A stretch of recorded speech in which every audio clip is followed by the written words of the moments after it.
tax tey tuñu émission Awa suba ak jàmm la war a taxaw ak àttekat bi ñaan gi nag mooy bu fa taxawee yàlla na ñibbi këram parce que jàpp naa ne il n'a absolument rien à faire en prison. mais bien sûr Moustapha xam nga dañu cité ay cas yoo xamante ne ils ont dit pire que li nga xamante ne moom la Pape Sané wax te waxul lenn loo xamante ne tey mun naa yëngalu ab réew wala déstabiliser ab nguur te comme li ñu waxee sens de la responsabilité bi nga xamante ne Pape am na ko kenn du ko naatable kenn du ko layamee kon Moustapha li ñuy ñaan rek kilifa yi moom moo di ne bés bu jaanoo ak àttekat bi nañ ko may mu nokki ngelawal feex ndax li warul woon am tey jii moo di ne mandat de dépôt de 48 heures bi nga xamante ne sax am na ko tey li ni mel warul woon am rawatina ñu ne ci wàllum ëttu taskatu xibaar te yaakaar naa kilifay nguur tey jii war nañu xool ndax Pape li muy wax méngoo na ak loo xamante ne day salfaañe wala day teggi seenub war maak li ni mel kon tey kilifa yi nga xamante ne moo di kilifa yi takk der nga xamante ne ñun dañ leen amal njukkal gu rëy ndax saa suñu tëddee di nelaw ñoom ñi ngi xool suñu kaaraange ak fépp fu ñu mënti nekk kon ñooñu ñun xel xalaatul ñuy xotti seenub worma déedéet kon ñooñu tamit njéggal la ñuy ñaan ci ñoom pour ki nga xamante ne moo di kenn ci ñun di Pape comme ni ñu ko waxee au-delà d'être un collègue c'est un frère c'est un ami c'est un confident koo xamante ne tey ñaanal nañ ko suñu boppam quand même mu dellu si waat ci ñun on a besoin de lui incha allah. absolument Georges Nesta Diop est-ce que quelque part ci suñu réew mi c'est vrai Awa wax na ko sànq kenn ci ñun xalaatul di xaawi war ma ay takk der ci réew mi ndaxte kaaraangeeg réew mi ñun bu ñu dee nelaw tranquille ñoom ñoo ko waral mais est-ce que quelque part su fekkee ne ñoom c'est des Sénégalais yu nekk au service du Sénégal ñu leen di jox un budget de l'État du Sénégal est-ce que parfois aussi les gens n'ont pas le droit de s'interroger sur leur façon de faire même bu fekkee ne y a des limites à ne jamais franchir. mais bien sûr mu nekk que ce soit ñi nga xam ne ñoo yore suñu kaaraange mu nekk ñoo xam ne ñoo yore suñu justice mais le citoyen aussi am na un droit de regard sur naka la ñuy liggéeyee. waxuñu nag dañuy liggéey waxuñu nag dañuy def ay déclarations pour les mettre en mal avec la population. Oui. Mais parfois se poser des questions. Je crois que Sénégal war nañu comme dañuy bàkkoo wàllum démocratie fii Sénégal démocratie boo si dindee liberté d'expression ça pose problème. Et puis war nañu dépasser aussi vraiment au stade où nous sommes qu'un journaliste soit traîné en prison pour avoir juste posé une question ou fait des allusions par rapport à une situation. Je le dis encore, Pape, il n'a pas porté des accusations. Il s'est juste posé des questions sur une situation bi nga xam ne yaakaar naa ne am na ku ko fi mos a wax sax ba ñu tëj ko. yaakaar naa c'était Fadilou Keita si je ne m'abuse. C'était juste pour qui s'était posé des questions. Poser des questions. À l'époque, bon, on avait un régime qui était très frileux à l'époque, qui ne voulait vraiment pas qu'on parle de certaines choses. Mais loolu moo ko yóbbu woon kaso pendant au moins 11 mois. Donc je ne suis pas en train de dire que le journaliste est au-dessus de la loi wax naa ko démb bi je ne suis pas en train de dire mais dañ koy faral di wax que la place du journaliste ce n'est pas la prison quand même. Surtout s'il le fait surtout li nga xam ne ça relève de son de liggéeyam. Bon naturellement journaliste bu sàccee dañ koy yóbbu kaso. Oui. Journaliste bu tooñee tamit maanaam bu reyee nit dañ koy yóbbu kaso. Mais bu ñu koy wax de façon triviale c'est pour dire que dans le cadre de son boulot quand même war na am yoo xam ne bu ko waxee véritablement mënoon na ñu woo ko police mu donner des explications s'expliquer s'il doit s'excuser mu excuser wu bu fekkee ne il persiste dans ce qu'il sait ngeen laaj ko nii faut que en fait il va jamais révéler ses sources. Mais mën na leen jox ay explications yu gën a leer. Absolument nga xam ne sax mën na leen dimbale ci seen liggéey. Et je crois que c'était le cas de Pape Sané dans l'affaire Pape Sané c'était ça. Je crois que boo ko woon rek mu ñëw nga ne ko waa lii nu mu demee lan nga ci xam lan nga ci mën a yokk boog ci li nga xam ne mën na tax ba ñun ñii nga xam ne ñoo yore kaaraange réew mi. ñu am ci des informations poussées wax na nag. kan moo lay informer nekk ci biir armée bi wala kan moo lay informer nekk ci gendarmerie bi wala ci police bi ça il va pas le dire. Jamais. Donc moo tax ma ne bon mbir la boo xam ne warul ñu yegg fii franchement c'est regrettable que ce qu'on en arrive là et je crois que demain suba bu jàkkaarloog juge bi attakat bi ne ko bàyyi mu ñibbi. dina Clément. Moustapha dafa am laaj bu ma lay laaj yow. question lay poser Walfadjri maison de presse la wala. Justement question boobu laa la doon bëgg a laaj tey doo laaj man maay laaj parce que Awa Diop quand même man quand je regarde la presse j'ai l'impression que ni en fait sama impression bopp la man je le dis et je l'assume que ni soit presse bi dañu considérer que ni Walfadjri moom bokkul ci presse bi wala Pape Sané bokkul ci presse bi wala boog est-ce que quelque part ni Walfadjri di defee wala ni ngeen di defee yéen moo soof journalistes yi soof goo xam ne yéen bu leen doon teg ci mbedd mi rendeet seen yoon nekku ci parce que quand je regarde la presse du jour mais gisuma benn ligne sur l'affaire Pape Sané en fait. Moustapha damay sant di jaajëfal bu baax les sites. Oui. Et les chaînes YouTube. su ma nee damay wax sans limite wax Sunugal 24. wax 313 digital. wax direct 28. oui. mun naa lim. am na kenn ci Dakar Actu ku ma woo démb bi ma toogee fii te xam naa ne ci yooyu la woon. mun naa lim ñu ci bëri ñoo xamante ne sur leur plateau. ils ont traité l'affaire Pape Sané ba pare apporter ko leur soutien. mais tey ñi nga xamante ne moom moo di la presse classique. ñi nga xamante ne ñoom lañ doon liggéey. ñoom ñoo ne ñooy journalistes yi. waaw ñi nga xamante ne ñoom ñoo ne ñooy journalistes yi. ñooy presse ñun duñu presse. mais je pense que Moustapha li ma waxoon bële passé laay waxaat nous Walfadjri on n'a rien à se reprocher. te duñu regarder dara ci rétroviseur. parce que fi ñu tegoon suñu tànk ba léegi randatuñ ci mètre. fi ñu nekkoon fa la ñu nekk ba jonn yàlla tey jii Walfadjri nag lii waruñoo bett on n'a jamais eu de soutien venant de la part de ñi nga xamante ne dañu jàpp ne si ñun la ñu bokk. chaque jour soo xoolee dañ leen doon seppi benn par benn ci taskatu xibaar ñoo xamante ne ñoo doon ñëw di ñu prêter main forte. oui. su ko weesoo société civile nga doon gis. les droits de l'hommiste entre autres.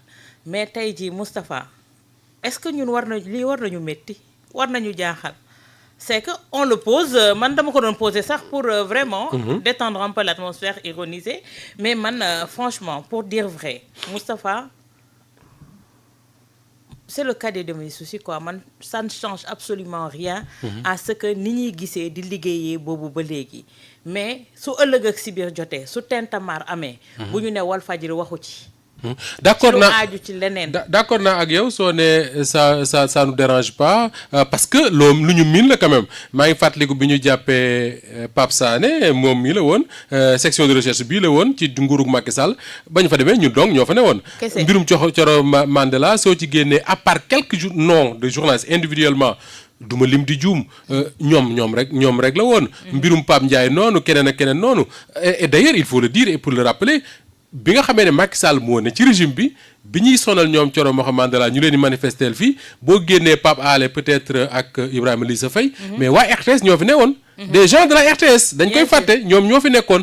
donc finalement ñun que tey ñu taxaw seetaan Pape Sané ça nous surprend pas. non ça ne surprend pas Moustapha moo tax may wax li may wax rek moo tax ñun. su ma nee waa RTS moo doon ñoom Oumy Ndour ak ñoom Abbas ak ñu demee noonu. te ñooñu nekkatuñ fa woon benn moment dañ leen frigo woon waaw bien sûr. mooy li may wax rek Moustapha gis nga ñun bu fekkee neex toog nañoo xalaat li si di waxoon rek. nañ ci sukkandiku te jàpp ci. ñun suñu patron mooy le peuple sénégalais. nañu wekk ko ci ñoom ndax suñu bët su xonkee. ñoom dong la ñoom la ñuy gis njabootu Walfadjri la ñuy njëkk a gis mooy waa AFAC waa. suñ ci noppee askanub Sénégal la ñuy gis. ci entité biir réew mi ak ñi bitim réew. bu mu mënta féete ak même les Sénégalais de la diaspora on reçoit pas mal de messages yoo xamante ne dañuy apporter seen soutien. loolu rek pour man Moustapha doy na réconfort. te loolu daf ñuy gën a motiver ñun ñi nekk Walfadjri di ay taskatu xibaar. ñu xam naka la ñuy dëbbee ñu xam naka la ñuy doxalee ñu xam naka la ñuy toogee na ak lu mënti am suñu waxee corporation duñu gis ñu nekk suñu ginnaaw duñu taxaw. oui alors Georges man dans ce cas Pape Sané là diggante vendredi ak léegi man dinaay jot ay messages yu. même des magistrats je le dis message avocat di nga jot message yu ay ñoo xam ne ay soppee Walf la comme ni ko Awa waxee sànq jot naa message sax des gens du pouvoir de Bassirou Diomaye Faye mais je ne sais pas moi la presse bon c'est comme si il ne se passait rien quoi. bon peut-être que man ñi may gis ñu indigné wu sax par rapport à la situation de Pape Sané mooy ñi nga xam ne ñoo nekk dans les réseaux sociaux. mais absolument je vois plus ces Sénégalais-là s'indigner plutôt que sunu mbokk journalistes yi.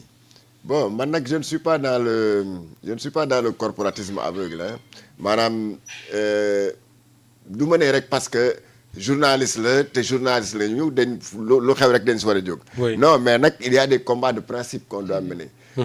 boo fekkee ne wax naa ko léegi bu fekkee ne journaliste bi jàpp nga ne lu mu def ça ne relève pas de son métier. oui maanaam dafa détourné xaalis. Oui. dafa sàcc xaalis. dafa xaw ma rey nit wala dafa saaga nit ba ñu téye ko. loolu bu la neexee nga toog sa studio ni kon ne sa liggéey bañ si dugg. et pourtant les patrons de presse là défendre nañ fi Madiambal Diagne. boo xam mais bu ne ab fekkee rapport ne a koy épinglé. moom lu mu def journaliste bi ça relève son travail. Oui. évoqué nga le cas de Madiambal.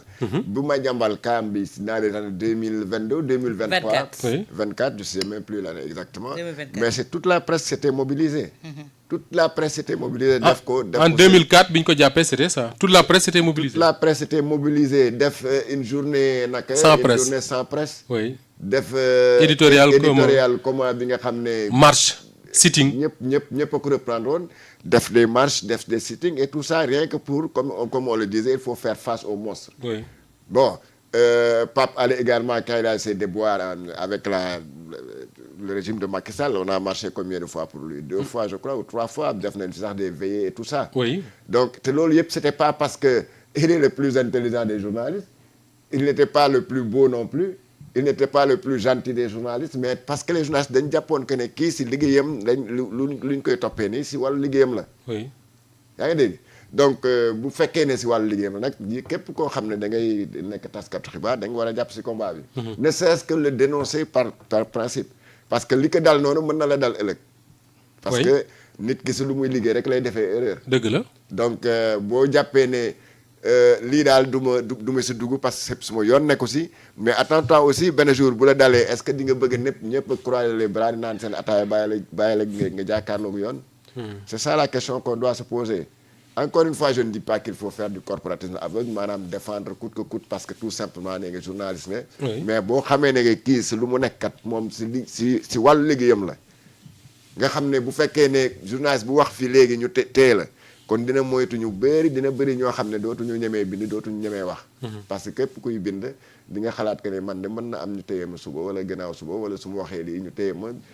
Et là, je crois que ce n'est pas bien pour la presse, ce n'est pas bien pour ni nga xam ne noonu la sunu naataangee nekk bitim réew comme ay Reporters sans frontières ak ñeneen ñi nga xam ne sax c'est des journalistes africains.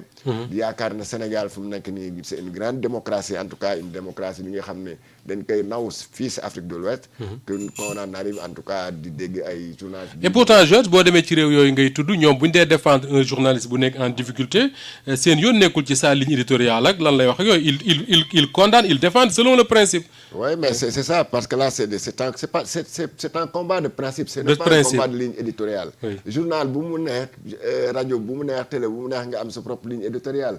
bu la neexee nga xëy ne man damay li nguur gi wax baax na lu mu wax ma tàccu bu leen nga yaakaar ne loolu mooy si ligne éditoriale kenn ki jàpp ne nguur gi lu mu wax mooy critiquer day wut ay journal sax wala ay chroniqueurs ñi nga xam ne dañuy toog guddeeg bëccëg di dóor ay xeer si nguur gi loolu bu la neexee nga wax mais nag bu fekkee ne dañoo dem ba ñu ne léegi ñu bàyyi leen nguur gi amatul critiquer amatul def dara amatul wax dara mais loolu ça pose problème et il faut le combattre. D'accord jërëjëf Georges Nesta Diop la maa ngi jot ay messages yu bari ay réactions mais malheureusement xam naa du ma mën a lire yëpp incha allah bu ko waxtu wi mayee d'ici ñuy pare su fekkee ne mën naa ci ñëwaat rek mën ñëwaat ci mais ñi ngi sant bu baax a baax ñëpp ñi nga xam ne Georges mi ngi koy wax sànq à travers les réseaux sociaux ñi ngi apporter seen soutien à Pape Sané et au groupe Walfadjri jërë ngeen jëfati. Aw Diop Ndiaye merci à Ibrahima Lissa bi nga doon tudd. Ibrahima Lissa Faye. waaw kooku moom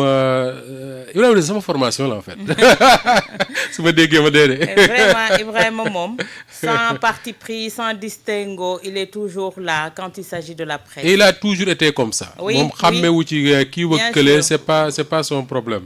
Voilà bu ñëpp meloon ne moom coow du bari. ñi koy sant bu baax di ko gërëm di ko nuyu moom Ibrahima Lissa Faye Ibrahima Lissa d'ailleurs il fait partie des artisans de la création de la convention